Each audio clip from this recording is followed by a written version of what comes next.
শয়তানের ভক্ত হলে এড়িয়ে যাবেন, নবীর প্রেমিক হলে শুনে যাবেন, আর আল্লাহকে ভয় পেলে কমেন্ট বক্সে আল্লাহর সুন্দর নামটি লিখবেন। রাসূল সাল্লাল্লাহু আলাইহি ওয়াসাল্লাম বলেছেন, বান্দা যখন নিজের ভুল বুঝতে পেরে আল্লাহ তাআলার কাছে ক্ষমা চায় এবং আল্লাহর রাস্তায় ফিরে যায়, আল্লাহ তাআলা তাকে মাসুম বাচ্চার মতো নিষ্পাপ বানিয়ে দেন। সুবহানাল্লাহ। আপনার মনে কোনো হিংসা না থাকলে ভিডিওতে একটা লাইক করে অবশ্যই চ্যানেলটি সাবস্ক্রাইব করে দিবেন।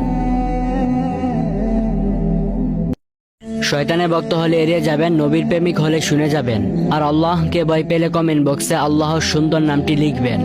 রাসূল সাল্লাল্লাহু আলাইহি ওয়াসাল্লাম বলেছেন, বান্দা যখন নিজের ভুল বুঝতে পেরে আল্লাহ তাআলার কাছে ক্ষমা চায় এবং আল্লাহর রাস্তায় ফিরে যায়, আল্লাহ তাআলা তাকে মাসুম বাচ্চার মতো নিষ্পাপ বানিয়ে দেন।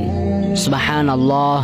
আপনার মনে কোনো হিংসা না থাকলে ভিডিওতে একটা লাইক করে অবশ্যই চ্যানেলটি সাবস্ক্রাইব করে দিবেন।